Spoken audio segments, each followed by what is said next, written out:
I'll kind of combine the questions into kind of one, but I certainly let's put up the last COVID chart. I was warned pretty early on about the dangers of the experimental gene therapy that you've called a vaccine, but it really falls under the definition of gene therapy. So I was going to ask you, were you carefully monitoring the safety surveillance systems like VAERS and vSafe that literally were deluged with complaints? Currently, worldwide, there have been almost 1.7 million adverse events reported to the VAERS system. Of those, over 39,000 were deaths.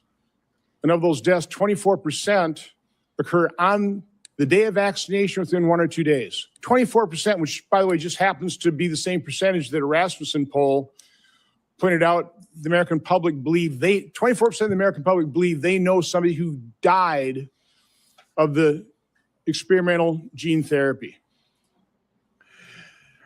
Okay. Yeah, I know. We're just jumping feet first into this. Look, guys, and for the YouTube censors out there, this was a Senate hearing. This isn't any kind of conspiracy talk or anything against the health, the guidelines, any of that stuff.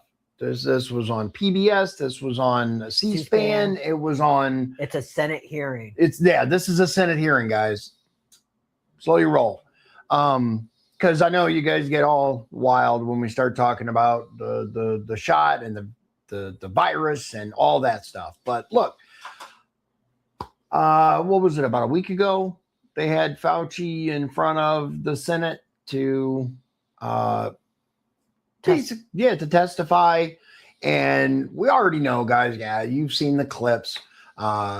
Fifth Amendment. I invoked the Fifth Amendment. Times. 100 plus times. So the natural, I guess, jump or conclusion that people could draw is there's nothing to be gained by watching this. There's nothing to be learned. I would argue that that is wholly incorrect. There is a lot of very high quality information that gets presented, but the entire hearing was 3 hours. Sean has taken the time, as he's wont to do, to break it down for us, give us the important timestamps. So we're going to jump right in it, guys. Senator Rand Paul gives the opening statement. He's the chair of this, right? Yeah. The Senate Homeland Security Committee. Okay. So we're going to jump right in it. I think that there's some really good information here. We're going to play the full Senator Paul opening, and I'll rejoin you in just a moment. Here we go. Americans died from COVID-19. Some estimate as many as 15 million people died worldwide from COVID-19. Publicly, Anthony Fauci promoted the theory that the virus arose naturally, while privately, he was well aware of a mountain of evidence suggesting the virus originated in the lab.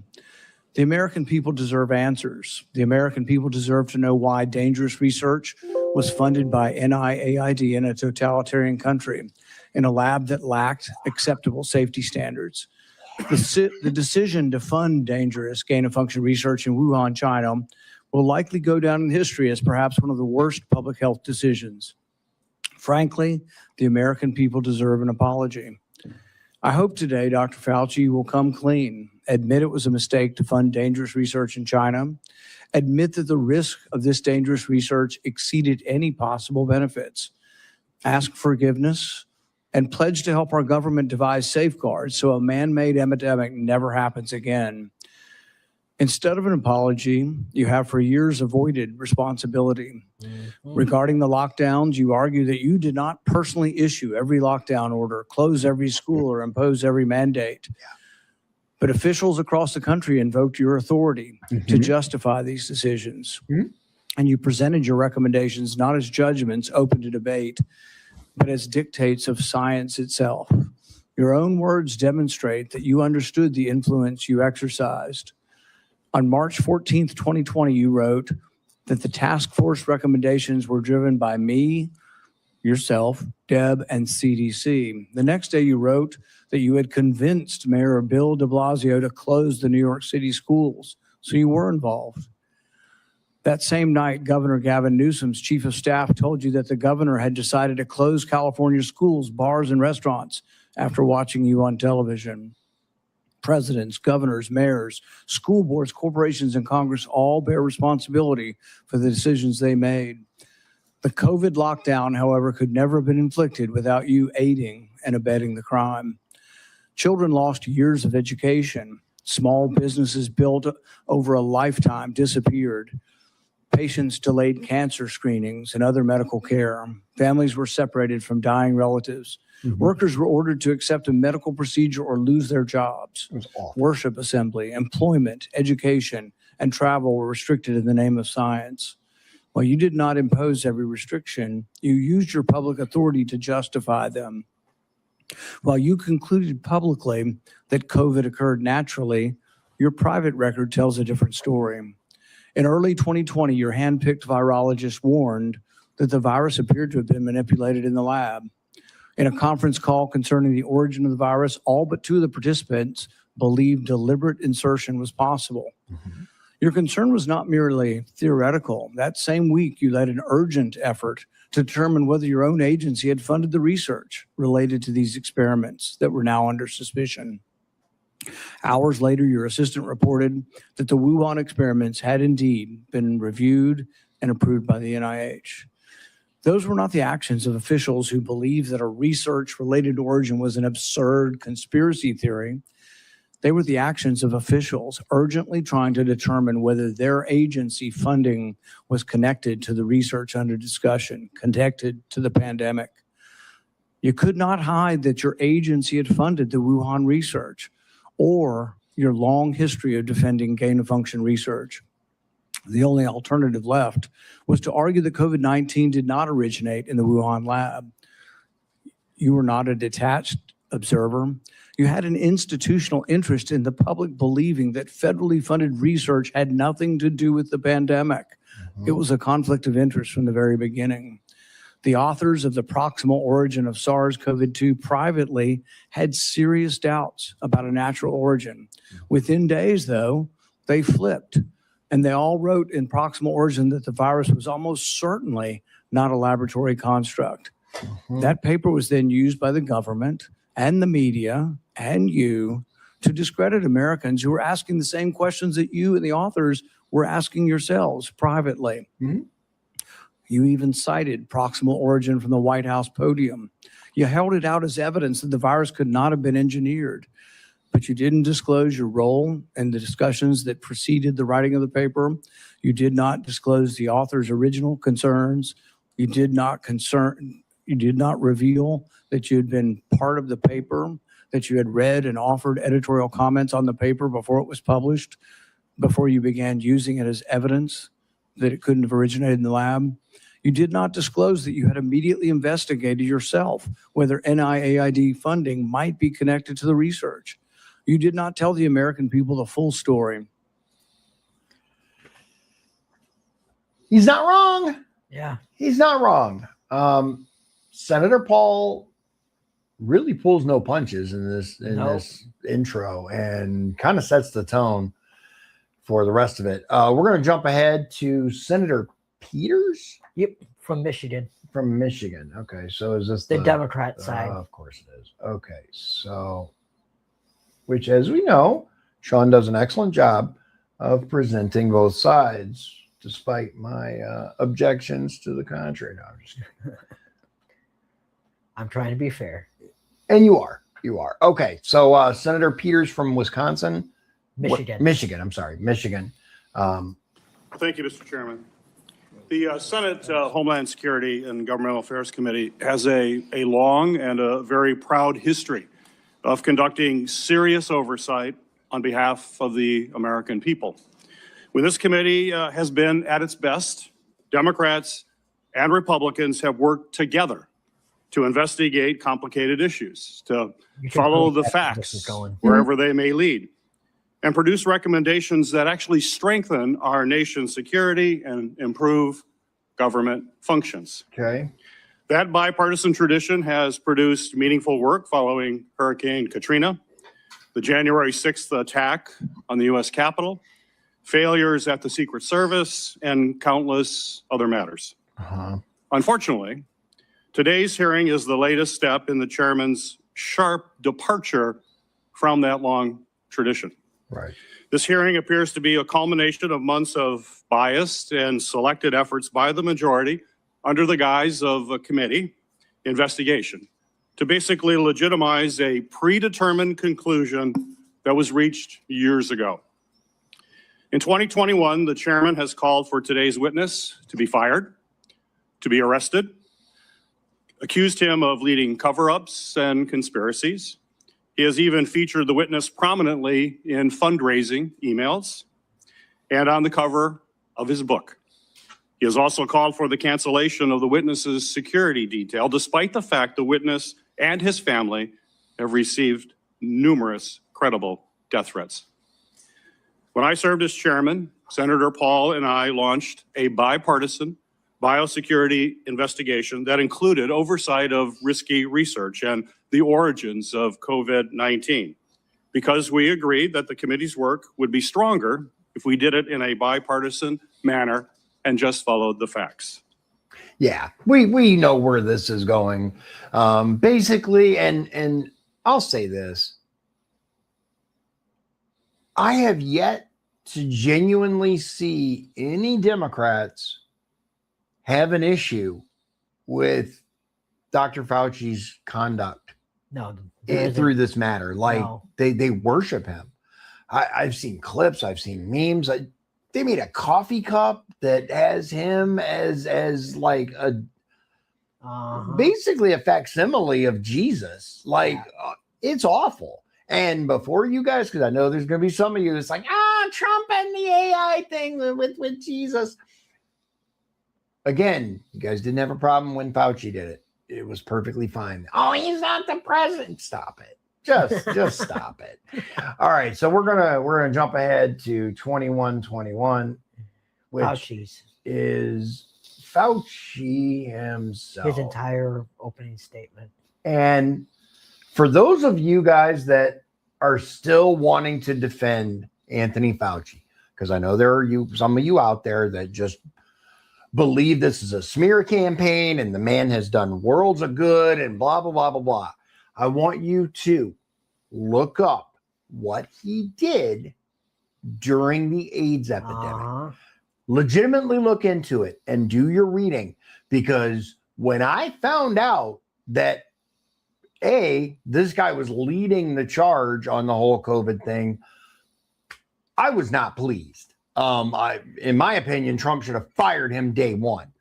But so you do wasn't up remember to him when the AIDS thing? Yes. Okay. I wasn't old enough, so I didn't put two together. So my just really briefly, my mom had some very good friends in the 90s that were gay, right?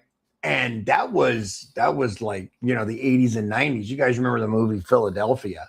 Yep. Did you ever see it with Tom Hanks? It's actually a really, I watched really it good in flick. college. Yeah, they had us watching it. Yeah, that was a really good It is. movie. And a lot of those things that they said in there were accurate. If you were suspected of AIDS, holy crap, you were treated as a pariah. Nobody wanted to be around you. Nobody wanted to touch you. Fauci is the reason for the fear. And that's part of wasn't it Ryan White? Yeah, I think it was Ryan White. You know what I'm talking about, right? Got He was a the kid. virus. He got the kid, or he got the virus. We'll dig it. By all means, guys, look into it, because he is the reason why so much fear was prevalent. Anyway, my mom had some really good friends who were gay, and that was back in the day when being gay meant, in general, you got ostracized, you could get fired. Those were the dark times, right? It's not like it is today. Don't let these people tell you that they're oppressed, because no. But point is, he is not a good person. He's really not. Look into it. I can't think of the name of the treatment that they gave people for AIDS, well, HIV back then, but it was pushed by Fauci and it killed many, many, many people. Many people. So he's killed a lot of people. He has. Even his before COVID. decisions, even before COVID, his decisions and his recommendations have directly led to people. Interesting that he's the person that was in charge of both eras. So yeah, well before this, he was already not on my favorite list of people. And anyway, my mom's friends, one of them was diagnosed with HIV, and then later the other one was actually diagnosed with it. And I wish I could remember the name of the drug that was pushed at the time, or the treatments, but it was this whole big thing, and it was awful. It was awful. I have no idea. I don't remember that. Yeah, it might be a little before your time. I was a kid, so a little before your time. I want to say I was like maybe 12, 13. So I would have been like, so the 80s. I would have been like 2. Yeah, you'd have been a baby. Yeah. All right, here we go. We're gonna jump back into this, and we're gonna go right into from his introduction all the way into his opening. Here we go. It's a practice of this committee to swear in the witness. Dr. Fauci, please stand and raise your right hand. Do you swear that the testimony you will give before this committee will be the truth, the whole truth, and nothing but the truth? So help you God. Dr. Anthony Fauci, you are recognized for 5 minutes for your opening statement. All right. Member Peters, members of the committee, I served at the NIH for over 54 years, 38 of those as director of the National Institute of Allergy and Infectious Diseases. And look at him shake. Over that period, I proved that I believe in and respect the value of legitimate congressional oversight. In fact, I testified before and or briefed Senate and House Senate and House committees well over 200 times over those 38 years. During and after the COVID pandemic, I have appeared multiple times for hearings in the Senate and the House, usually under oath, and sat for several days-long transcribed sworn interviews, answering questions about the very issues that are now the subject of this hearing. However, given Senator Paul's obvious obsession with calling for my prosecution, his repeated slanderous comments about me, and recently his publicly releasing my unredacted personal diary aimed at embarrassing and intimidating me, the only conclusion I can reach is that the sole reason he is calling me before this committee is to get me to say something, anything, that could vindicate his repeated public pledges that I end up, in his words, quote, behind bars, unquote. Any reasonable person who has followed his unhinged obsession with me would readily come to the same conclusion. Therefore, although it pains me to do so, because of the respect I have for the legislative branch of government and my decades-long record of cooperating with Congress, under the advice of my attorneys, I will invoke my right under the Fifth Amendment of the Constitution to refrain from answering your questions. Thank you. We will now begin a round of questioning. Yeah,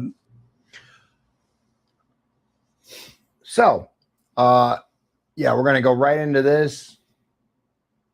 And this is 2422 to 3244. And this is Senator Paul. Now to Fauci's credit, he told him, I'm planning on invoking the fifth, but it does get a little silly.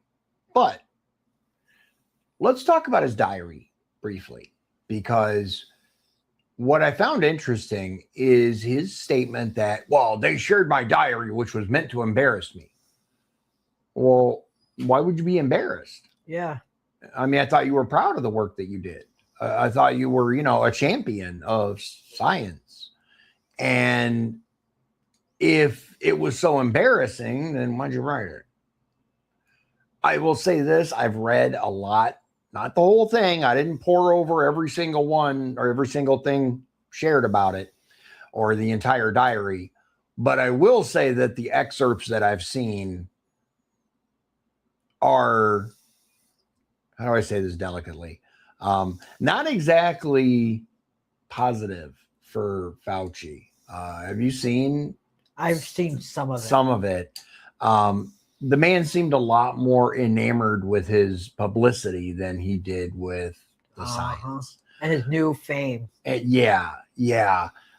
Which, on the one hand, as someone who generally wasn't in the spotlight, it can be disconcerting to suddenly find yourself the product of media attention.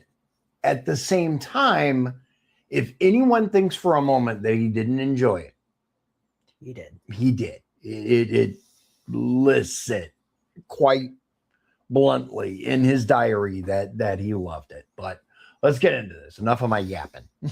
Dr. Fauci, your testimony today is compelled by a lawful subpoena. As you know, it's a crime under 18 U.S.C. Section 1001 to knowingly make a material false statement to Congress, with a penalty up to 5 years of imprisonment.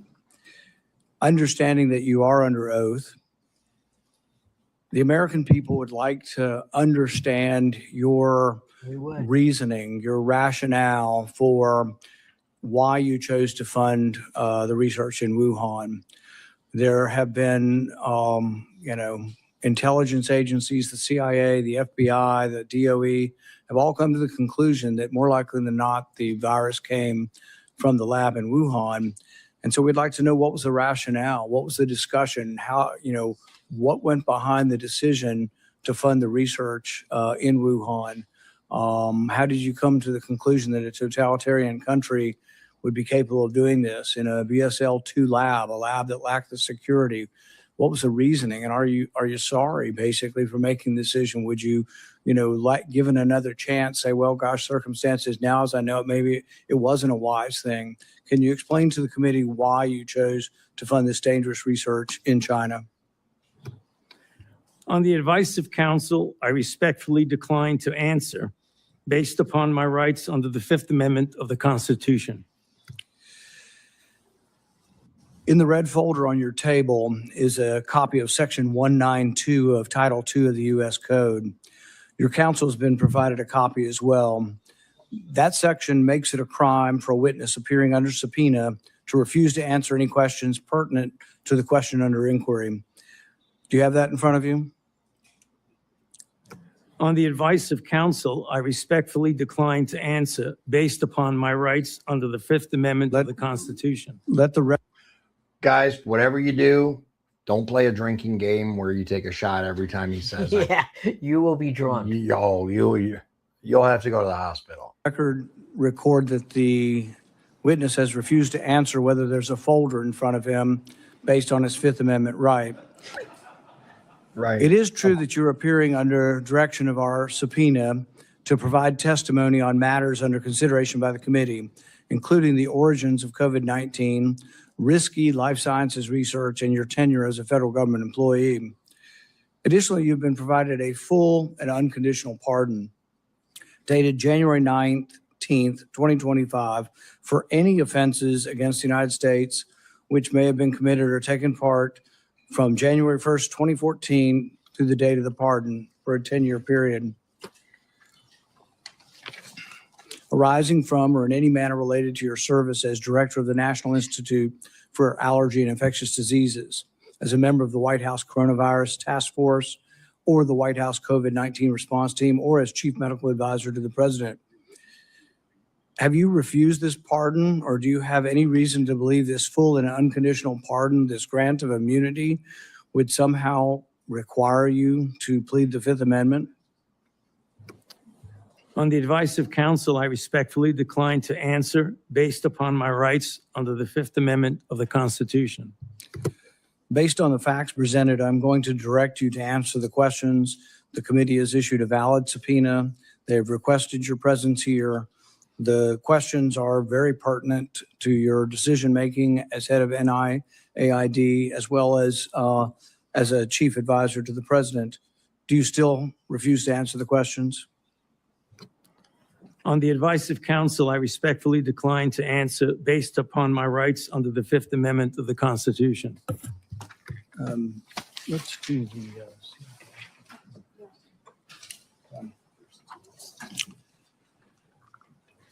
Dr. Fauci, were you ever made aware of gain-of-function research on monkeypox being conducted at the National Biodefense Analysis and Countermeasure Center, NBAC, at Fort Detrick? On the advice of counsel, I respectfully decline to answer based upon my rights under the Fifth Amendment of the Constitution. Dr. Fauci, did the CIA ever transfer funds to NIH under an interagency agreement? On the advice of counsel, I respectfully decline to answer based upon my rights under the Fifth Amendment of the Constitution. I'm going to, but I need the long list of the gain-of-function questions. Dr. Fauci, did the NIH ever conduct research for or in coordination with any element of the intelligence community, CIA, ODNI? On the advice of counsel, I respectfully decline to answer based upon my rights under the Fifth Amendment to the Constitution.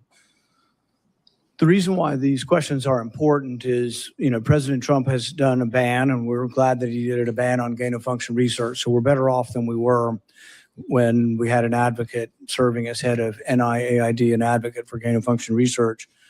There is still, though, a question, though, whether or not the intelligence community is adhering to that order.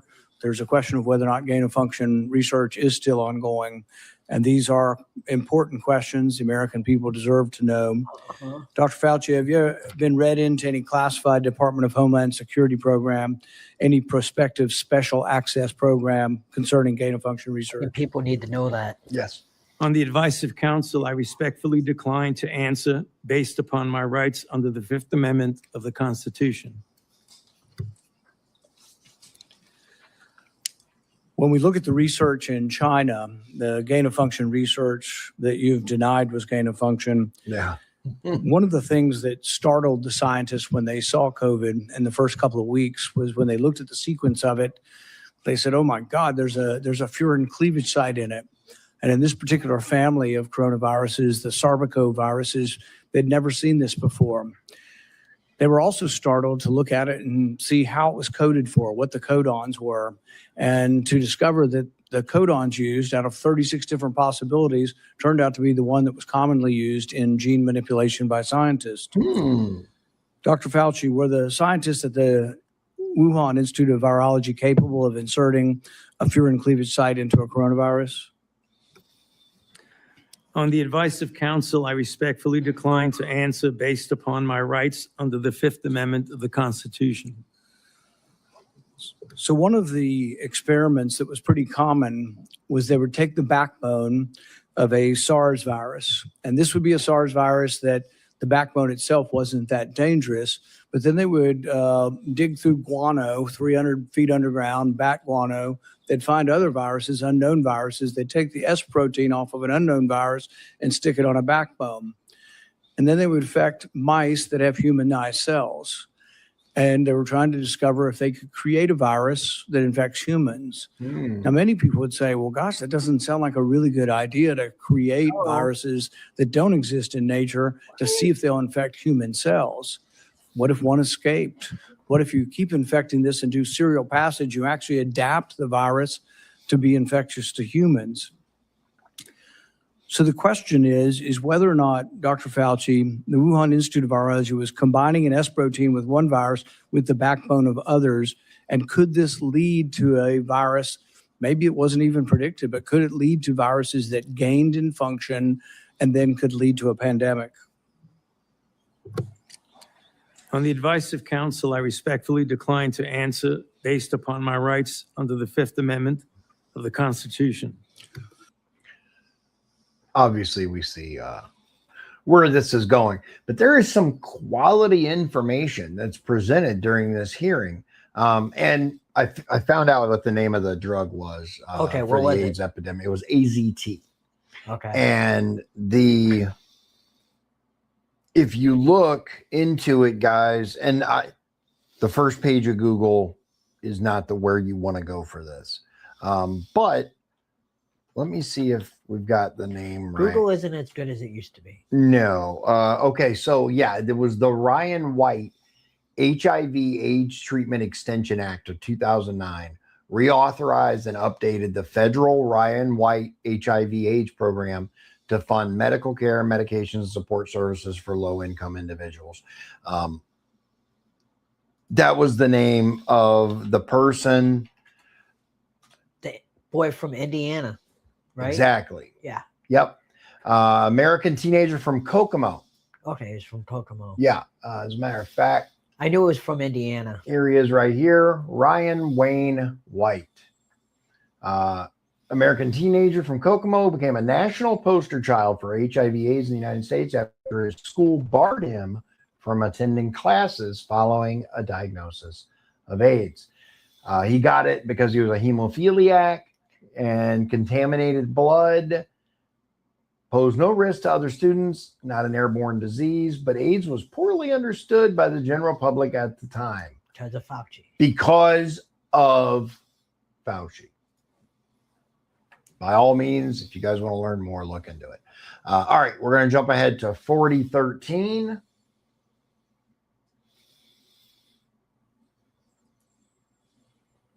And this is Senator Paul and Senator Peters. There's a little Back heat and that forth goes- here. There's a little heat that happens. A little bit, okay. Excuse me, 4013 to 4609. Roll the tape.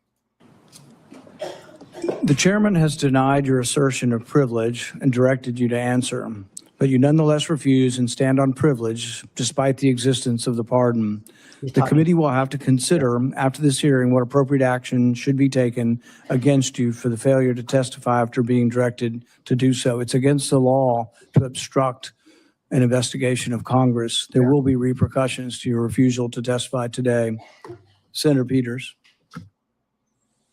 And now, wait a second. His lawyer. Oh, look at him. He's mad. His lawyer You're not recognized. You're not Right now. recognized. If you are unruly, you will be removed from the proceeding. You are not lawyer. recognized, Lawyer. and you are not recognized, sir. Sir, you are not recognized. You are not recognized. Security,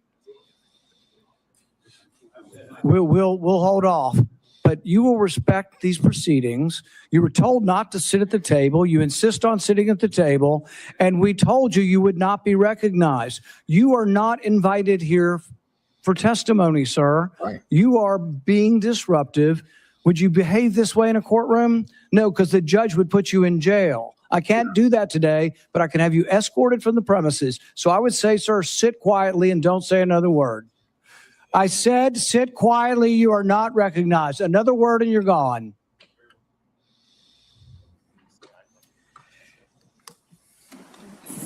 So, Mr. Chairman, I'd like to hear what the attorney has to say. He is not recognized by the committee or the chair. If he speaks again, he will be removed from the room. This testimony is from Anthony Fauci. Yeah. This is not a game with his lawyers. Right. He can advise. His lawyers can give him advice. Yep. He's got a half dozen here. They're all allowed to talk to him. Yes. All right. But the attorneys are not recognized. In fact, the attorney was told not to sit at the table, and he's not obeying that recommendation. There's a row behind you, sir. That's where you were told to sit, and you're not. And now you're disrupting the proceedings. And so Look, this is the way Anthony Fauci wants to be remembered, for a lawyer not listening to the rules. That's the way you want to be remembered, and that's what you're going to do. You are not recognized, sir. Security, please remove him from the room.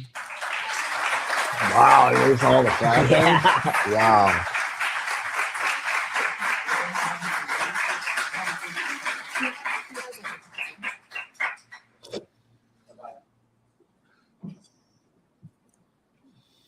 I just go into your... Unreal, man. Like, He's got to still follow the rules. these people have gotten away with whatever they wanted for Uh-huh. so long. Like that's part of the issue. They just think they can do whatever the heck they want. Let the record state that Allegedly, Dr. he's a Fauci will bad still lawyer. have the advice of the other half They a said dozen later attorneys that he that- brought along today. Senator Peters. Thank you, Mr. Chairman. The COVID-19 pandemic is not the first or the last public health crisis to impact our nation. True. In December 2022, 'Cause they- I released a report that identified significant failures in our federal government's preparedness and initial response to COVID-19. This report contained 17 key findings. It's a very long. I will say it's extremely interesting how they predicted this virus. That is a little weird. It's a little weird. Let's just say that it's a little weird. Just a little. Large report, which I have right here. Just a It smidge. contains 17 key findings and corresponding recommendations, including the need to invest in sustainable domestic manufacturing capabilities for critical medical supplies, I agree with that. build the infrastructure needed to surge testing capacity for infectious diseases, and robustly fund public health emergency preparedness and responses across all levels of government. Unfortunately, multiple administrations, including the current Trump administration, have failed to fund or to reform our health preparedness. Here we go. This is something that I would hope the committee in the future would investigate. It needs to be taken Who would've a look at. Right. Imagine that. It also feels like a new public health threat is hitting us every month. There's a foodborne parasite affecting thousands of people in Michigan and across the country, and our federal agencies still haven't fully pinned down the source of that outbreak. Yeah, he did. Measles cases in this country are at the highest they've been. He's talking about the Taylor Farms thing. It was Taylor Farms, not the bagged salad, because that's my wife eats the Taylor Farms bagged salads. And when that whole thing was sweeping the country, talking about, oh, people are getting really sick with, having to go to the bathroom and all of this, very, very painful, very awful. They learned that it did originate with Taylor Farms, right? But it was a very small, section, because Taylor Farms, dude, they own I think it's 60% of the produce Wow. in the United States. Yeah. They Anyway, it they was might Taco not- Bell. They might have not solved it yet when this hearing It's was. possible, but it was Taco Bell, the stuff that they were providing I to heard Taco that. Bell. Yeah.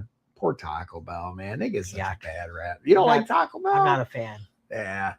I will say it's not the best food in the world, but it's one of my guilty pleasures. Like every once in a while, I'm just like, I gotta have some Taco Bell, man. So I ain't proud. I don't care. In 35 years, more children are getting sick and even hospitalized from this preventable disease. Over 1,000 people have died from the Ebola virus in Africa, and we don't know how widespread this crisis actually is. We What have does a that have to do hantavirus with- scare on a cruise ship, and though it hasn't made headlines in the way that the I think he's just screwworm thinking all the threatening our viruses. food security has, I remain concerned about bird flu that is also spreading and could one day cause a pandemic. This is also something this committee should be investigating and holding hearings on. Since January 2025, the Trump administration has taken a number of actions to drastically weaken our ability to fight infectious diseases and biological threats that endanger Americans. These actions are both incomprehensible and are also inexcusable. They include slashing funding for public health and infectious disease research, canceling contracts for cutting-edge vaccine technology, shutting agencies responsible for tackling infectious diseases around the world, firing thousands of federal employees with keeping our communities and our medicines and our food supply safe. Yeah. Trump's bad. Everything he does is bad. It's the end of the world. How dare you cut fraud? How dare you stop the checks to these people that are literally stealing our tax dollars? How dare you? Look, guys, I've said it before, and I'm not 100% a Trump fan. There's some shit that he does that I'm like, what the hell? There's some stuff that gets cut that I'm like, man, I don't think that was a great decision. But I'm not the damn president. He can choose to do that. We can absolutely criticize. But what does any of that have to do with COVID? And Dr. Fauci. And Fauci in particular, gain of function research, etc. Nothing. All right, so we're going to jump ahead to 4836, where we're going to hear from Senator Johnson. Yep, from Wisconsin. Johnson from Wisconsin. Senator Johnson. Here we go. Thank you, Mr. Chairman. Dr. Fauci, I hope the American people listen very carefully to Chairman Paul's opening statement. I think it's a stunning indictment of the actions you've taken that have been so destructive to global health. I certainly understand why you needed a pardon. I certainly understand why, on the advice of counsel, you're not answering any questions, because I think it'd be almost impossible for you to answer the questions truthfully. Yeah. Without really demonstrating Culpability. what you did, Yeah. your culpability, There. Yeah, look at that. self-incriminating. Yeah. We have, all of us has prepared a lot. I've been deluged with questions to ask Dr. Anthony Fauci. Oh, I bet. There are so many I bet. legitimate questions that deserve answers, and now you're not willing to provide those answers. Yep. So with my, Here's the thing. What's the damn point of getting a pardon if you're not going to answer the questions? True. Like, that's part of getting a pardon. Okay, you're absolved, whatever. We can agree or disagree. We can argue it. But the pardon means he can't be prosecuted, right? Unless he lied today. Right. He was worried about why, I think, contradicting like what he said back in the past for now. Now that's an interesting. So had he answered with anything other than Fifth Amendment privilege, then it's possible that would have bit him in the butt, because that would have been a different answer than he gave prior. And here's the problem with lying, guys. You got to remember. Exactly. You got to remember what you said. He's gone so many different ways that there's no way. Yeah. I have heard him say two different explanations on TV live for things, and then back it up and go, oh well. So trying to keep lies. That's why I try very, very hard not to lie at all. And my wife gets so mad at me when dealing with others. She likes it for, dealing with her, obviously, but when dealing with others, when there's stuff maybe I'm not supposed to talk about or not supposed to say, or something's a secret, I tend to just say it, because the only exception to that is birthdays and Christmases with my kids. I will lead them astray because I like to give them a surprise. But other than that, I try to always be honest, because then you don't have to remember what you said. I agree. Yeah. And as someone with not the greatest memory anyway, I tend to get mixed up. What did I say? So I just tell the truth. And Fauci's kind of old. He's getting up there. Limited time, I'm going to talk about things that my investigation have revealed. Okay. That have not been adequately answered, and quite honestly, haven't been adequately covered by the legacy media. I'll kind of combine the questions into kind of one, but you know, Sure. I certainly, let's put up the last COVID chart. I was warned pretty early on about the dangers of the experimental gene therapy that you've called a vaccine, but it really falls under the definition of gene therapy. So It does. I was going to ask you, I mean, were you carefully monitoring? Do they cover at all the change in the definition to the word vaccine that happened under? I don't remember them saying anything about that. no. Okay. Remember, guys, if those of you that aren't aware of this, they literally I changed the remember that now. definition of the word vaccine because this stuff, the stuff that they pushed, didn't apply. It didn't fall under that category. So they had to change the definition. It's a new technology. That's why. But they've never done it. Like, It is, but It is. that had never happened before. They never changed the definition of no, a I'm not word. excusing it. Right. Here we go. I'm just saying. Yeah. The safety surveillance systems like VAERS and VSafe that literally were deluged with complaints. Mm-hmm. You know, currently, worldwide, there have been almost 1.7 million adverse events reported to the VAERS system. Of those, over 39,000 were deaths. And of those deaths, 24% occur on the day of vaccination within 1 or 2 days. 24%, which, God. by the way, just happens to be the same percentage that a Rasmussen poll pointed out. The American public believe 24% of the American public believe they know somebody who died of the experimental gene therapy. Wow.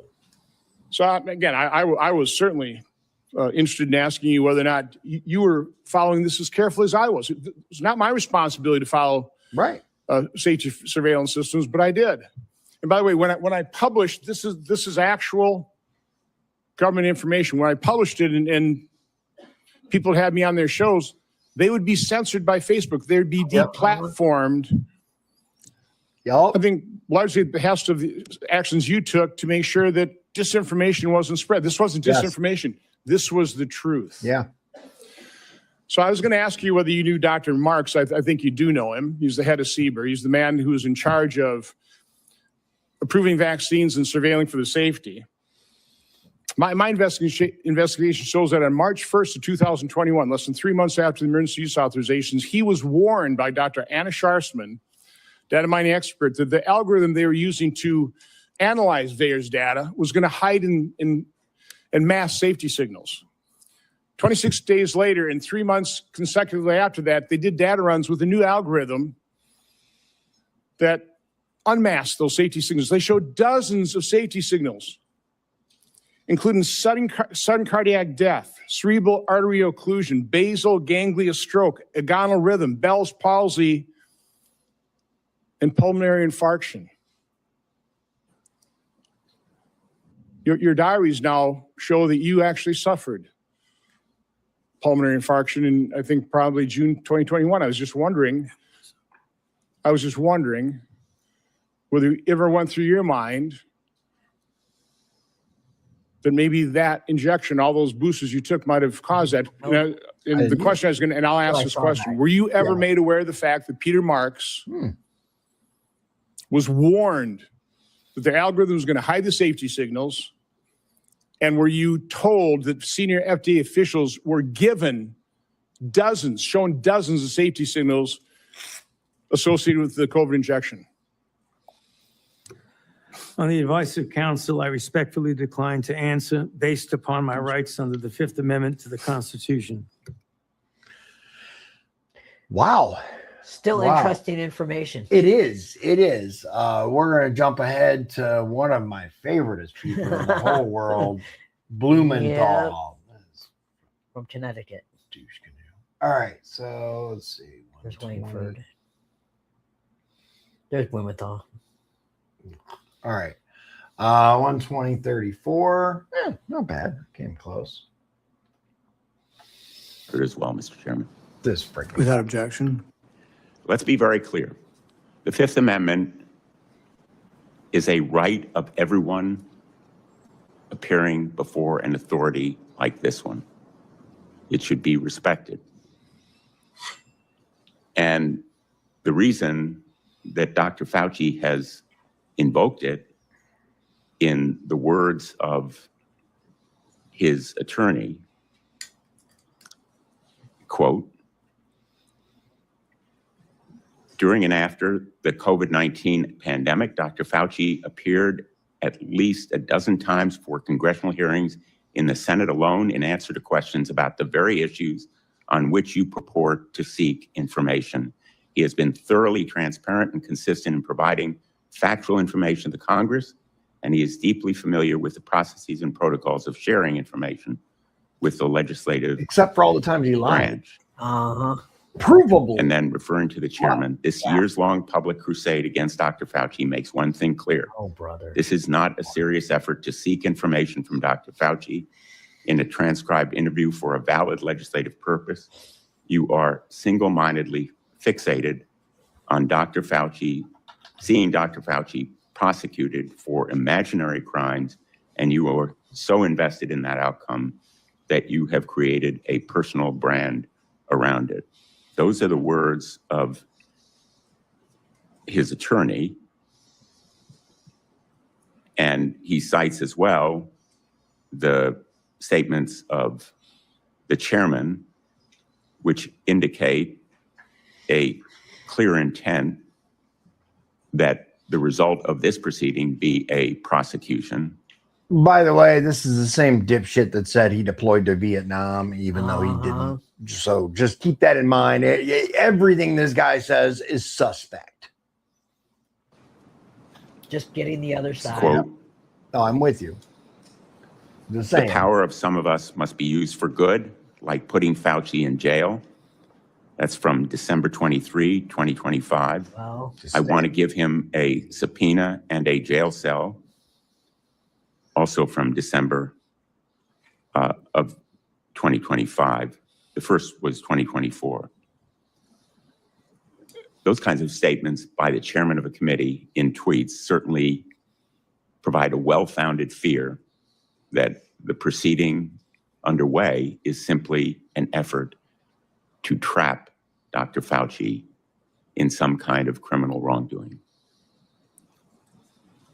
That is not the purpose of a congressional hearing, not the valid purpose of a congressional hearing. During some of the dark days in this body, under Senator Joe McCarthy, it became standard operating procedure to seek that kind of prosecutorial objective. I'll say this. The whole McCarthy, like, communist hunt, was he that wrong? No. I mean, I know we're talking about dangerous territory here, and I know we're like, ooh, a little spicy. But commies have taken large pieces of this country over. Just saying, maybe he wasn't all wrong. Just saying. We should not be part of a rerun of that kind of effort. This attempt to rebrand one of the most challenging times in our nation's history is a short-sighted act of desperation that will leave us less prepared for the next pandemic. Do I what? said, how long did I have this going on? Oh, to 125.17. We got another minute. 15. It is an insult to the memory of more than 1 million Americans who died from COVID-19. But at the same time, we had no flu deaths. I'm just saying. If there are valid scientific questions about the origins That was a crazy time. of this pandemic, COVID-19, Yeah. about the kinds of steps that were taken to counter it, about the need for more preparation, they should certainly be addressed, but not in a show trial, Oh, brother. Shut up. not as part of a continuing vendetta against a single I individual. legitimately cannot believe this guy is still serving. Like, how the hell do you guys keep re-electing this Come on, POS? Connecticut. Like, still, bruh. And unfortunately, I fear that is what we are seeing today. I said every time I see this clown, I get all worked up. Like, bruh. America deserves better. Then Thank you, Mr. Yeah, Chairman. we do. In no courtroom in America can you have your witness plead the Fifth Amendment, then your attorney gets to testify. That's what that letter is. The attorney's complaining and testifying, saying, he didn't do it, the prosecution's unfair. You don't get to do that. That's one thing you give up when you take the Fifth Amendment. You say, I'm not going to testify. I'm not going to give you any information. You don't then get to put your lawyer forward to justify it. He can do it in the press, but you can't come and testify. He was not invited to testify, and he was out of order. And it was appropriate to have him injected. He's absolutely right. Mr. It Paul. was. Yeah. Shut up, Blumenthal. You freaking stolen valor POS. All right. So we're jumping to Senator Hawley, 141.25 This went viral, so you might have seen this. to 150.34. Probably. I like Hawley, man. He says what a lot of us are thinking.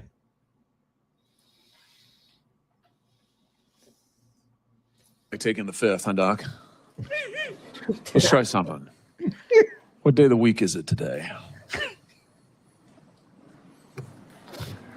On the advice of counsel, I respectfully decline to answer I based even upon thought my that was rights funny. under the Fifth Look at him, Amendment to he's the smiling. Constitution. What color tie are you wearing?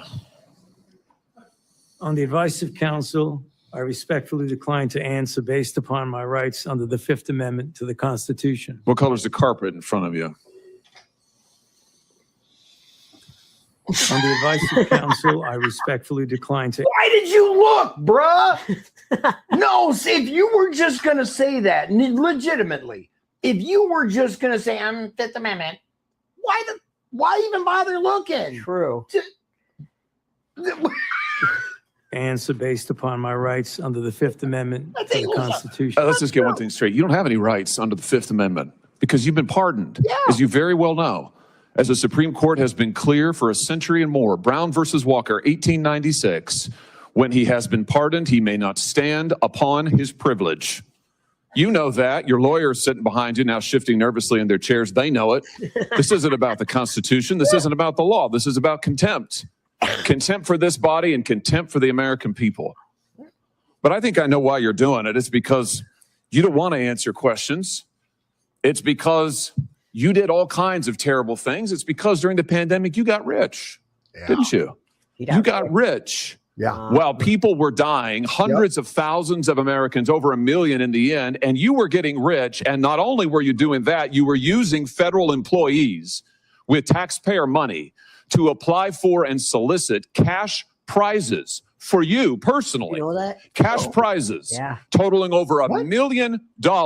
You did all of that during the pandemic, didn't you? That's a question.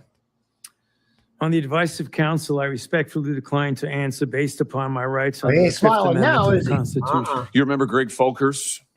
Who was that?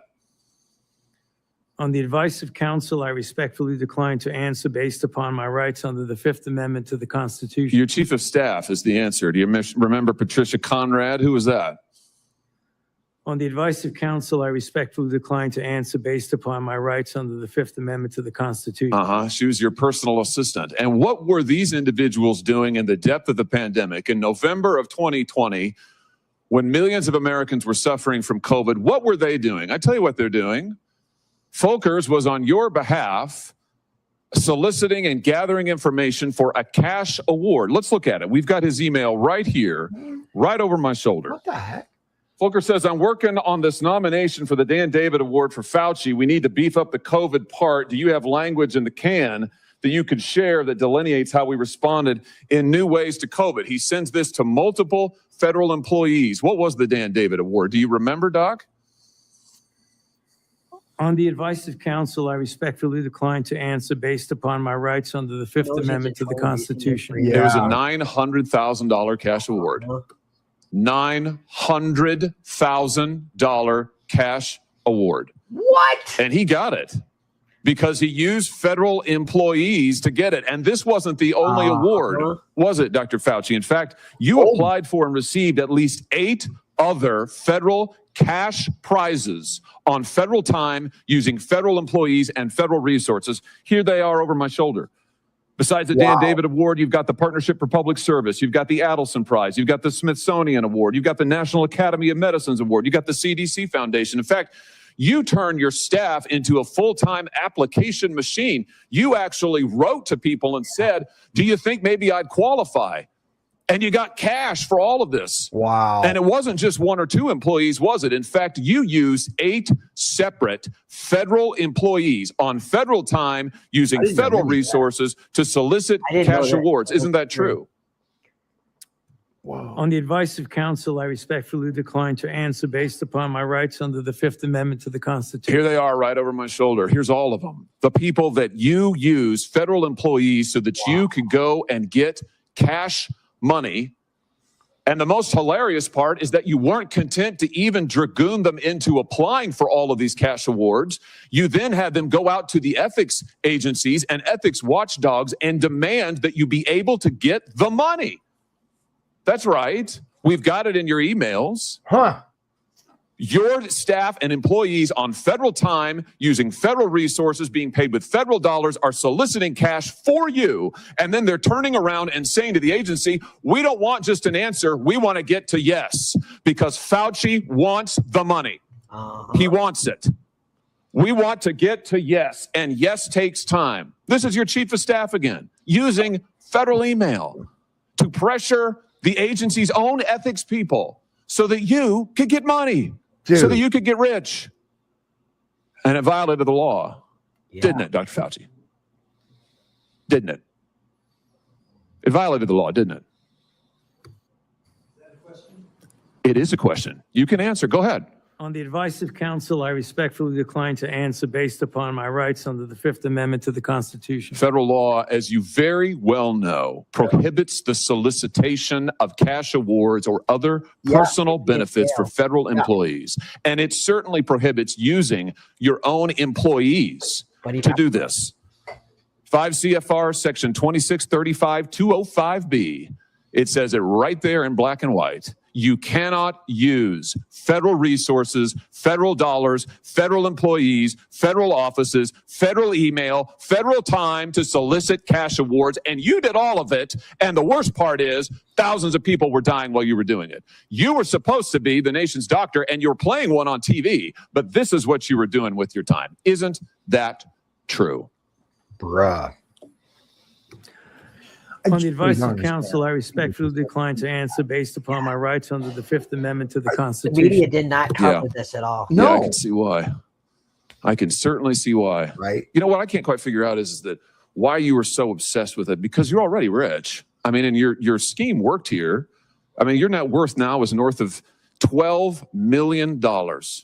You got over $1 million in cash awards during COVID, during a 12-month, 24-month span during COVID. $1 million you knocked down in cash money using federal resources. Now you're worth more than $12 million. You've got a pension that in its first year paid out north of $400,000 a year. 1 million people dead, you're getting rich. 1 million people dead, you're using federal employees to get cash awards for you. 1 million people dead, and you're here taking the fifth because you don't want to admit that what really happened in all that time was a multi-month, multi-year course of self-dealing.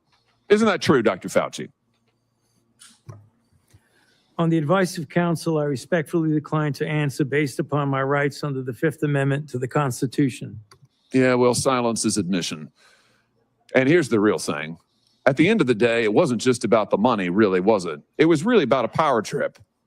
I mean, through all of this, you want to be the most famous scientist in the world. You were so focused on getting every award and every drop of cash that you could, all because you wanted to be on TV. You wanted to be the sun god of science. You wanted to be the guy who was in charge of it all. You wanted to lambast Trump. You wanted to make sure that nobody else stole your spotlight. You wanted to be the guy. You had time to sit for InStyle magazine. Yeah. Here's what you were doing with your time. You could sit for InStyle magazine, but you can't answer questions for the American people. You could sit for InStyle magazine, but you're here taking the fifth. You could sit for InStyle magazine and get $1 million in cash awards, but now the cat's got your tongue. I bet he does. I tell you what, here's my conclusion from all of this. This was really all about you the whole time. Somewhere along the way, you lost your way. You may have been a good public servant at one time. I don't know. But I can tell you from reading your emails now, from looking at what you did, how you used your employees, somewhere along the line, it became all about you. You became a narcissist and a megalomaniac and a liar. Yeah. And you've lied to the American people, and you've lied to this body. And you've disgraced your profession by doing it. You called yourself the most famous scientist in the world. You've done more to harm science than anybody in my lifetime. Yeah.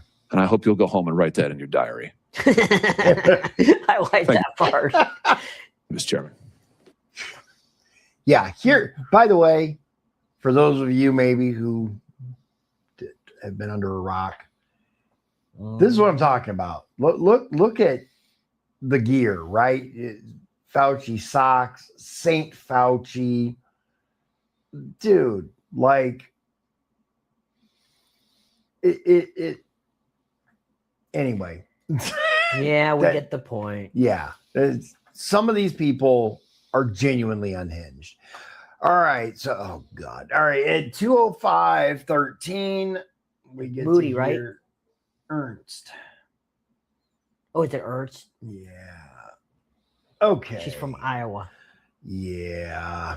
And we're going to go to 2:13:07, and then after that, we'll finish with Moody. This is interesting. All right. Pay attention. Dr. Fauci, in 2022, you had a taxpayer-funded salary of $480,000 a year. You were, in fact, the highest paid federal employee in the entire federal government, even making more than the NIH director and the president of the United States. Wild. According to now public documents, that was due in large part to your work on biodefense. Unreported is how NIAID spent over $1 billion from 2009 to 2026 in biodefense and influenza federal contracts and subcontracts.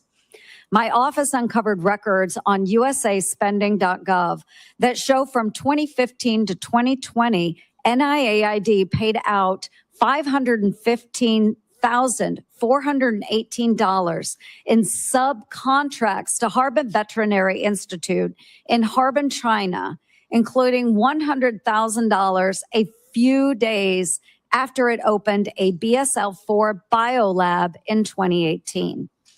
That very same institute was criticized for doing gain-of-function bird flu research in 2013. Bruh. And yet you were funding them for years after that, sending U.S. taxpayer dollars to China. What the? These contracts, which we also trace to NIAID, show U.S. taxpayers funded gain-of-function researchers in the Netherlands and in Wisconsin, funding the same folks whose controversial work led President Obama to pause this exact type of dangerous pandemic research. Dr. Fauci, did you know that the NIH's billion-dollar Sears contract programs were funding gain-of-function researchers in China, the U.S., and in the Netherlands?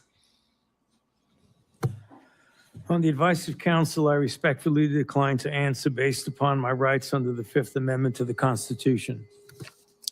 Dr. Fauci, Dr. Deborah Birx wrote in her book that you and President Obama's former CDC director were at a Saturday, March 14th, 2020 meeting at her home 2 days before the president announced his 15 days to slow the spread effort. Your now released diary said— Wait a minute. Hold on. Oh, let me make sure I heard that. Meeting. Former CDC director were at a Saturday, March 14th. One more time. Hold on. There's a little bit more. So we're talking about Dr. Birx and Obama? Deborah Birx wrote in her book that you and President Obama's former CDC director were at a Saturday, March. Okay. Obama's former CDC director, which she doesn't name, No. right? And Okay. Birx. But Birx wrote that her, Fauci, and this other unnamed individual met a few days before President Trump announced the 15 days to slow the spread. March 14th to slow the spread effort. Your now released diary said the meeting was a week before that. Dr. Burke said you all were trying to trap the president into having no other options. She wrote, your plan was to, quote, block any of the president's escape routes. So, quote, he'd have no choice but to agree to our flatten the curve measures.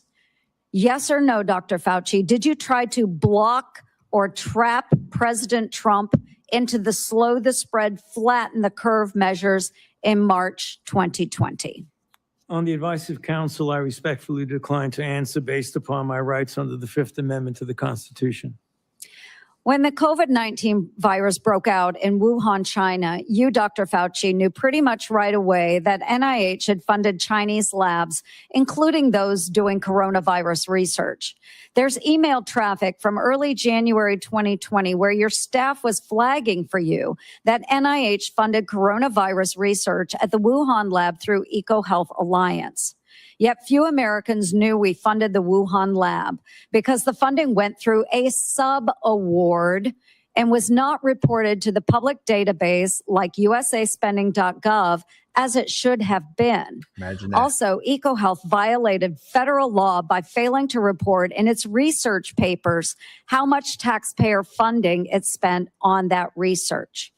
At my request, the Government Accountability Office helped track down that $1.4 million of U.S. taxpayer money that was sent to the Wuhan Institute of Virology, both by you, Dr. Fauci, and through USAID.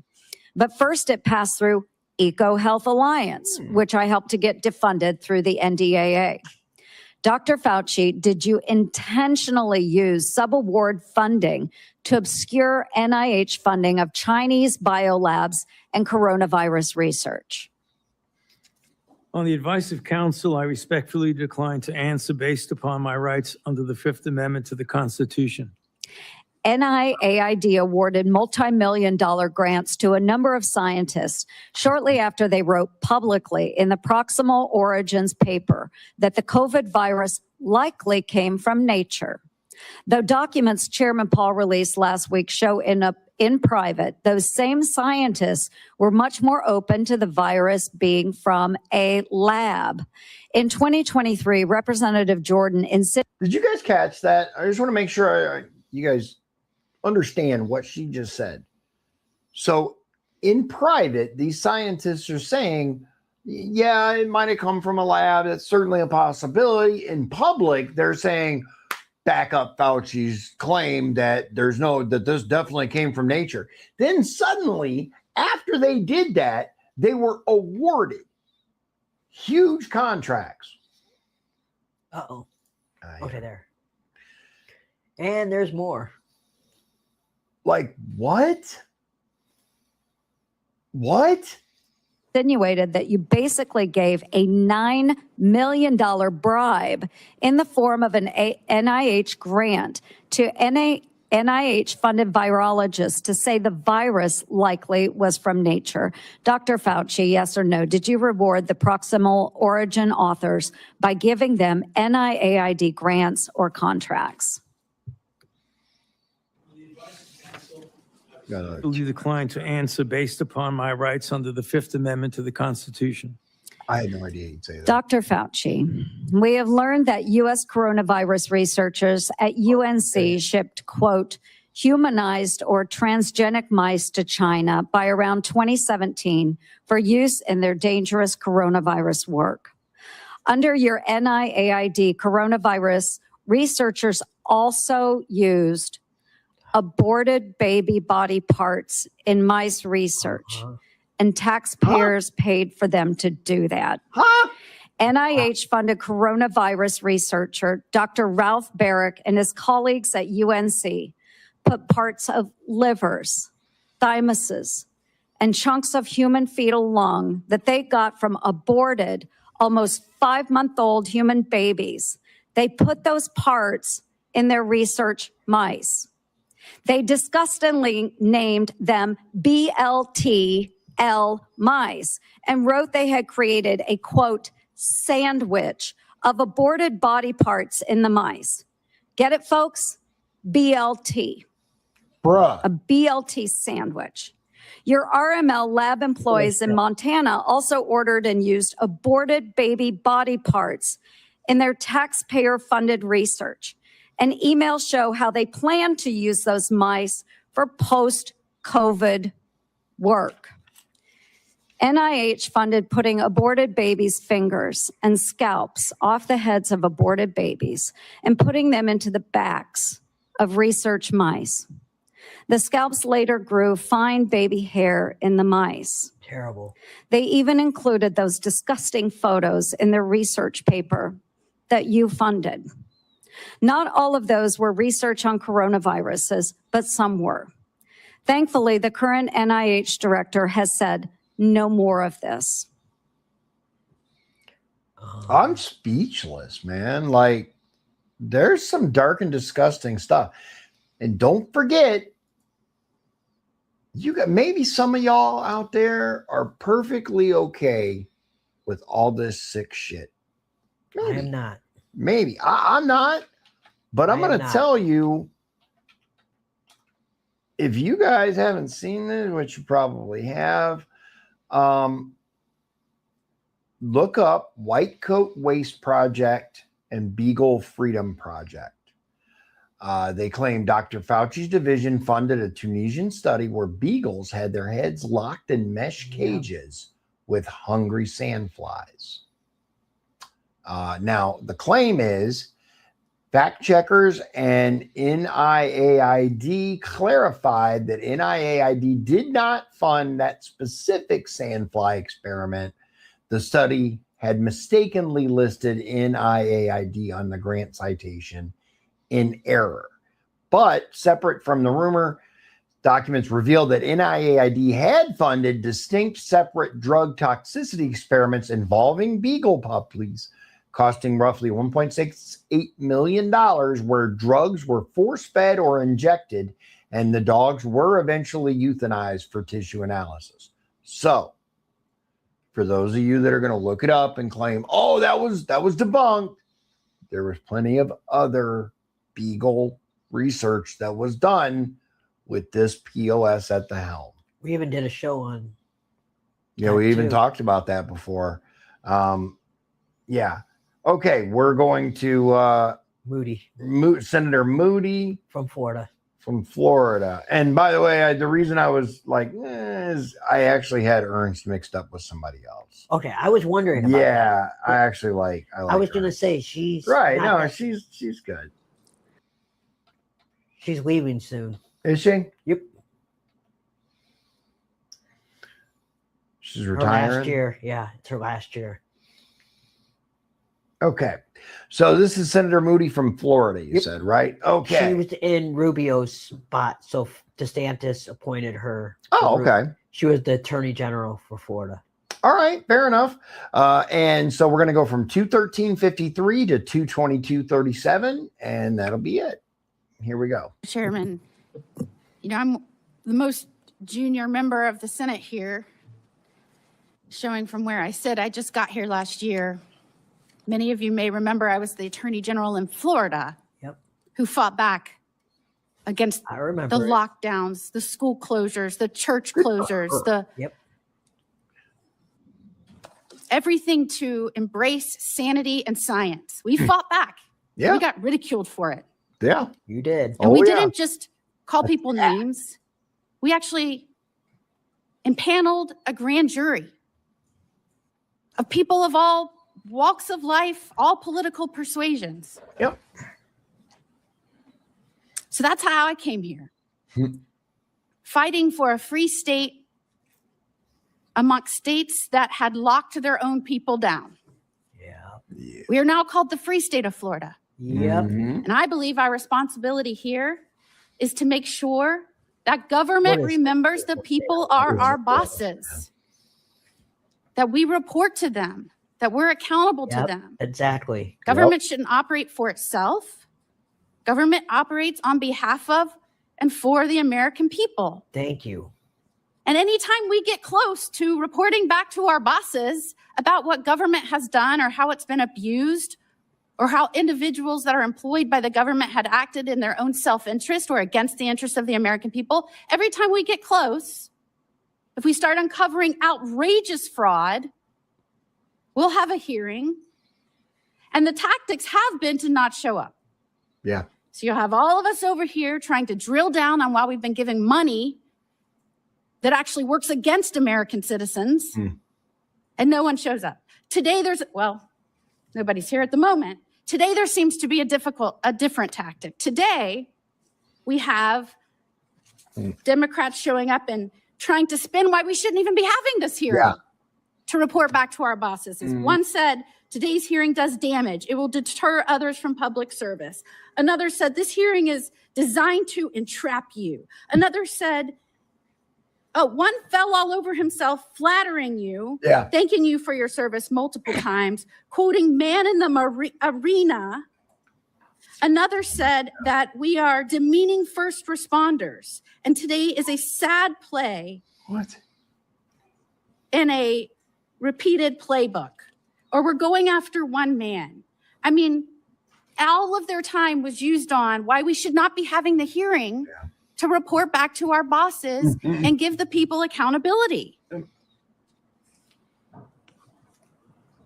Yeah, it's So I would like to talk about that because I believe that the trust the American people place in our public health institutions and what happened to that trust during COVID is important. Because in a public health emergency, they are asked to make extraordinary sacrifices based on advice given to them by the government that is supposed to be working for them. Supposed to be. And for that system to work, the public has to be able to trust the people giving them instructions. And that trust depends on candor. That trust has been Would you lost. agree with that, Dr. Fauci? On the advice of counsel, I respectfully decline to answer based upon my rights under the Fifth Amendment to the Constitution. No. And when the evidence is uncertain, officials need to say so. When recommendations are based on assumptions rather than hard data, they need to say so. And when they get something wrong, they need to own it. Exactly. And when the trust is lost and the consequences extend far beyond any single pandemic, the next time public health officials genuinely need Americans to listen, millions of people may simply ignore them or not believe them. And Dr. Fauci, you were undeniably the face of the federal government's COVID response. You said so yourself in your diary. You said it's not hyperbole to say, I've become the most famous and talked about person in the country. So I want to understand how we got here. Let's start at the beginning. On March 8th, 2020, you appeared on 60 Minutes to discuss the spread of COVID-19. You were specifically asked to clear up the confusion and misinformation surrounding masks. You told the American people, right now in the United States, people should not be walking around with a mask. I remember that. The interviewer immediately stopped you and said, are you sure of it? Because people are listening really closely to this. And instead of walking back or qualifying your statement in any way, you doubled down. There's no reason to be walking around with a mask. When you're in the middle of an outbreak, wearing a mask might make people feel a little better. It might even block a droplet, but it's not providing the perfect protection that people think it is. And often there are unintended consequences. People keep fiddling with their masks. They keep touching their face. Just a few weeks later, the CDC released its guidance recommending that Americans wear masks in public. You were asked to explain your original recommendation. You emphasized a very different consideration. You said, well, back then, the critical issue was to save the masks for the people who really needed them because it was felt there was a shortage of masks. So I want everybody to sit with that. Yeah. The critical issue driving your initial recommendation to the American public was scarcity, logistics, not medical evidence. Yep. So when you told the American people there was no reason to wear a mask, what was your principal objective? Giving them an honest assessment of the medical evidence or discouraging them from consuming a scarce supply of masks? On the advice of counsel, I respectfully decline to answer based upon my rights under the Fifth Amendment to the Constitution. Well, unfortunately, that was just the beginning of a broader pattern. Let's talk about the 6-foot distancing rule. In April 5th, 2020, interview on CBS said, every time I get to that podium in the White House briefing room, I always essentially plead with people. Please take a look at those very simple guidelines of physical separation. And they're very, very clear. Physically separate 6 feet away. Yet when Congress finally asked you in 2024 what science supported that evidence, 6-foot distance rule for COVID, you admitted you were not aware of any studies supporting it. Yep. Incredibly, you said the 6-foot rule sort of just appeared and described it as an empiric decision that wasn't based on data. Yep. They made it up. That rule had real consequences. Schools didn't open back up. Businesses didn't open back up. Churches didn't open back up. People missed I could go on and on and on. Funerals. Yeah. Like, And it was Americans were insane. kept physically separated from one another during the most difficult moments of their lives. Yep. Many lost loved ones during Yep. that time. So, Dr. Fauci, did you have any evidence to support a 6-foot separation rule when No. you gave that advice to Americans? Nope. None. On the advice of counsel, I respectfully decline to answer based upon right. my rights under the Fifth Amendment to the Constitution. All right, well, let's look at the lockdowns then. By 2022, the consequences of prolonged COVID lockdowns on our children were clear. Yeah. From delayed development to social isolation, which is probably why you were asked in July 2022 whether you would recommend locking down schools again. And you said, first of all, I didn't recommend locking anything down. He's so full of shit. But now we have your diary. And it tells a very different story from the one you told the public. And I will quote, I spoke with Bill de Blasio, the mayor of NYC, and convinced him based on what I was saying publicly in my conversation tonight to close the NYC schools. He had already decided based on what I was saying on TV. I went on to tell him he should close the bars and restaurants in NYC. And he said he would do this based on my recommendation. You even said that you told the president we should shut the whole country down. So, Dr. Fauci, how do you square telling the American people publicly that you didn't recommend locking anything down with your own diary entry kept on federal government equipment saying that your recommendation is what convinced the mayor and the president to lock things down? On the advice of counsel, I respectfully decline to answer based upon my rights under the Fifth Amendment to the Constitution. Who would have guessed? Who would have guessed? But yes, I think this hearing had good information in it, even though 112 times he took the fifth. Which is just wild, dude. That's just wild. But He might have escaped accountability like in this life, but in the next life, he really needs to repent. yeah.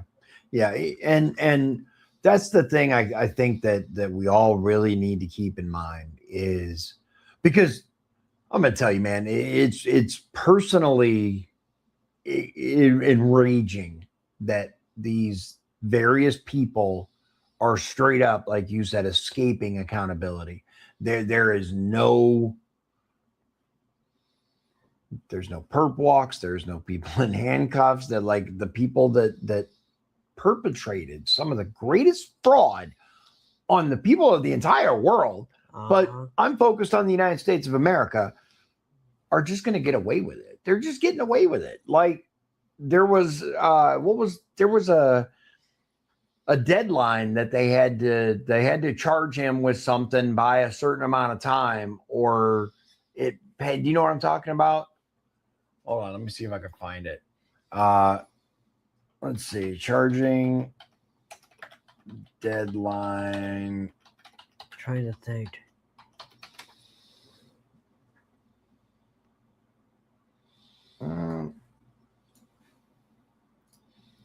Okay, so not facing Yeah, an I'm not expired sure. term, but rather ongoing political and legal fallout. No, that was. They're going to plan to hold him in contempt, but And then they're going to try to charge him. state Florida level. might. Yeah, Florida said they're considering. Okay, but anyway, I thought that there was, or no, maybe it was somebody else. Anyway, point is, a unfortunately, I don't see the kind of accountability that I believe we need to see for some of the stuff that was done. Yeah, I don't think anything's going to happen to Right. Fauci. But like I said, the thing that really keep in mind is everything is temporary. This world is temporary. God's going to make these people answer. That's the thing. We've been assured of that, and I have no reason to doubt that post this existence that there is some sort of accountability for the things that you do in this life. It's the only thing that keeps me sane, because it's getting crazier and crazier. It really, it's getting nuts out there, man. November's going to be wild. Oh my God. So I guess there was another shooting in Michigan City at the gas station. Oh, really? That hit, the bullets impacted the police station right across from the gas station. Is this a new one? I heard it's a new one, because a friend of mine texted me about it. I'm like, I asked him, I said, is this new? Or, because I know that happened before. Yeah. He's like, no, it just happened. Wow. So I don't know. This is, third hand, but if that's the case, I have not heard that. I thought you were talking about the shooting in Idaho. No, but that's another thing. There was a citizen, Good Samaritan, that shot back. You hear about that? I did. He stopped them. Apparently. Let's see. He saved lives. Okay, so this is last year. Okay, I was gonna say for the police station. Because I remember hearing that. No, wait a minute. Oh, is there a new one?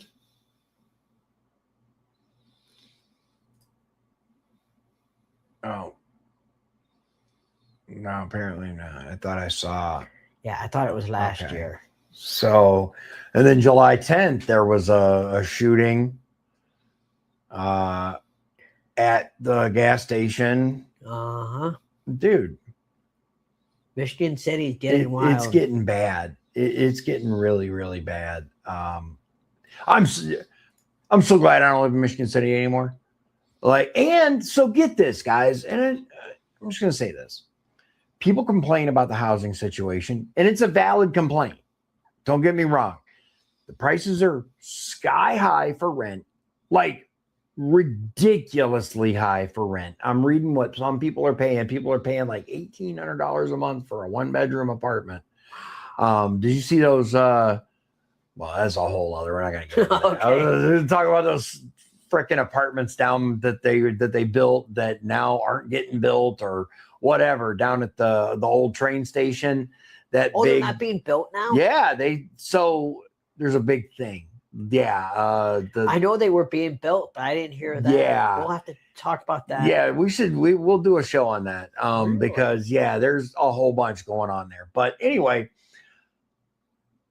we lived in Michigan City, right? On Providence Street. We were renting a house there. And there were at least 2 houses in the neighborhood that I lived in that are currently still owned by the Michigan City Housing Authority. When we moved in, like 8 or 9 or 10 years ago, it was rented. Okay.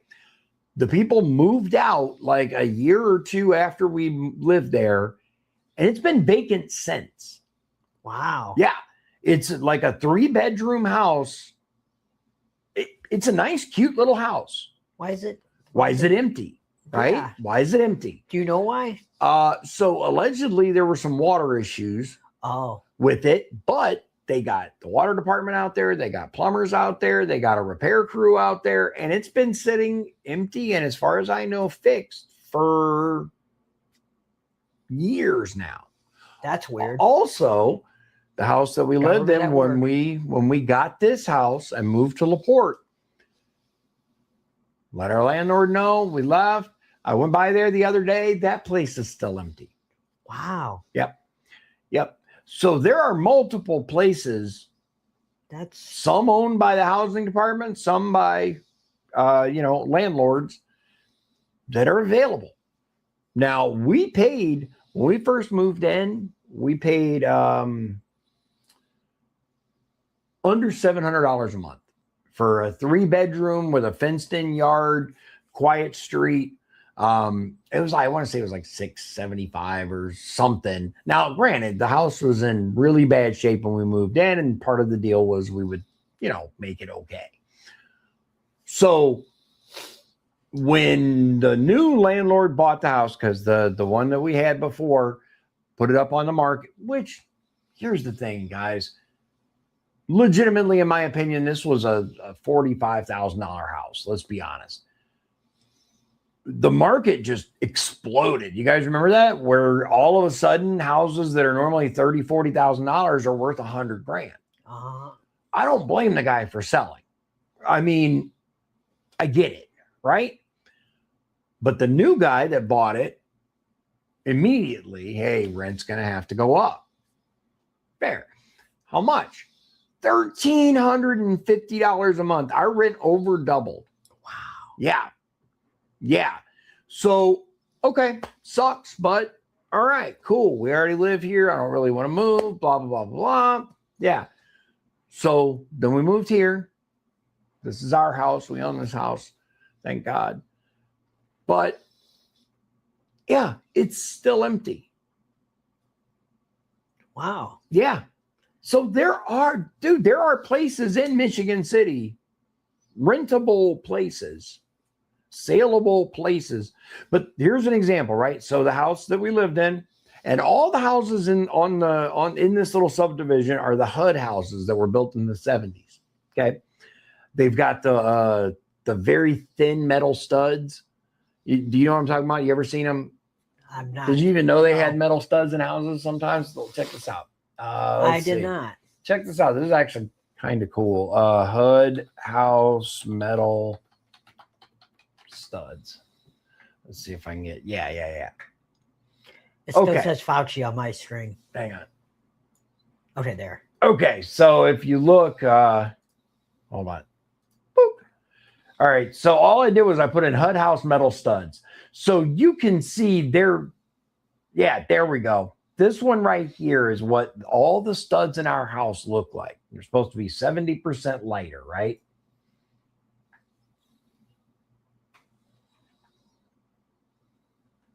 So anyway, the point is, the house isn't exactly high dollar, high quality stuff, right? It's pretty HUD-like, you know what I mean? Starter homes. They're nice, cute little houses. Point is, the one next to us sold for $90,000. The one across the street from us, just a couple of years ago, maybe, sold for $215,000 for a HUD house. Wow. Insane. Yeah, houses. That's insane. I don't care who you are. That's nuts, dude. But they got snatched up. They got snatched up by people from Chicago who, to them, it's a steal. Uh-huh. It's an absolute steal. So yeah, the housing market just went nuts. And when we first got the house, we're like, you know what? Let's sell this thing and move out in the country. That's what I wanted to do, was move out in the country. But yeah, I remember. Unfortunately, timing wise, the market crashed right as we got the house. Unfortunately, I had to do a bunch of work inside to get it back to good because it was in really bad shape when we got it. We did a ton of work in here, replaced a bunch of stuff, walls and all kinds of stuff. By the time all of that was done, the market had, and so we're stuck, at least for now. If you guys want to buy a house, by all means, pick up the phone and let me know. Because make a comment in the comment section. What's that? Make a comment in the yeah. Leave me a comment if you guys want to move to LaPorte. It's quiet. My neighborhood's pretty quiet, especially compared to Michigan City. I'm going to tell you, dude, I don't hear gunshots all the time over here. Michigan City, like at least where we lived close enough to the boulevard. Every weekend we heard gunshots. I'm lucky I have not heard it. Yeah, fortunately your little area is pretty quiet, I think. You live over around Al's area. Don't get too specific, but yes. Yeah. No. That area is a big neighborhood back there. And it's quiet. Yeah, we do live close to the house. Yeah, relatively. The trying to think, there was a what was that before it was Owls? It was Wasn't it Jewel? Jewel Astro. Yeah, that's right. Yeah, the Jewel over there. It's a quiet neighborhood, but where we lived is off of Carroll by you guys know those apartments on Cool Spring, the Salem Court apartments. Across Cool Spring from there's a little subdivision, and that's what I'm talking about, the little HUD subdivision. And the one street, Salem Street, is awful. It is just terrible. But the street we lived on, which was Providence, was really quiet when we moved in. Like it just was. It was super quiet, super quaint. Never really had any issues in that area except for people racing up and down the street. Street's tiny. It's literally a block long. It's a small street. I remember that street. Yeah. You'd be there and hear or see people just floor it down that street, man. It was wild. They do it here too, but not nearly as bad. Like people would drive just nuts on that street. And I'm like I said, it's a block long. What? The street's so narrow. Yeah, it's a narrow street. People park their cars on both sides of the street, so there's not a lot of room. No, I was always afraid they were going to hit my Jeep. Yeah, I don't blame you. Like it's like what's funny is I have had 2 vehicles hit here in LaPorte on the street, not in Michigan City. Really? Yeah, that little bitty narrow street that people used to race up and down. Never got anything the street hit. you live on now, I won't name it, but it's kind of narrow too. It is. And so just the other day, I had somebody hit my truck. Oh. Yeah. They sideswiped it and took off. And I'm so mad, dude, because I had just changed my camera settings because it was going off like all the time, right? Every time a car would pass by, it was going off. So I had just changed. I'm like, yeah, it's okay. I don't need every single car that passes by. I don't need everything that happens in the street. Not a week later. And you didn't catch it. No, we didn't. So we didn't catch it on camera. I filed a police report. Luckily, the damage was relatively minor. It popped the front bumper cover off and popped out the tire well, the little I forgot what they call it, but that plastic piece that goes inside your wheel well. It popped that out. And so luckily, with some screws and a little bit of redneck ingenuity, I was able to get it back. Good. Can't even tell it happened. Luckily, it wasn't a bigger hit. When we lived here, probably about 10 years ago, maybe 8, my wife had a Dodge Caliber, and it was parked on the street, and somebody had hit it really hard, just destroyed the entire rear bumper and just messed it up bad. So good thing I'm in your driveway. Yeah. So that's why I say I'm glad I parked in the driveway. Go ahead, you parked in the driveway, because people just drive stupid. There are so many dumbass drivers on the road, man. It's infuriating trying to go around, especially like I ride a motorcycle. So on bikes, man, good Lord, people are stupid around bikes. You got to be very careful. Yeah. But even just cars, people are dumb. Anyway, stop with the tangent. Ladies and gentlemen, I appreciate you spending your time with us. And as always, God bless you, God bless Indiana, and God bless the United States of America. Hope you guys have a wonderful evening, and we'll talk to you again real soon. Good night.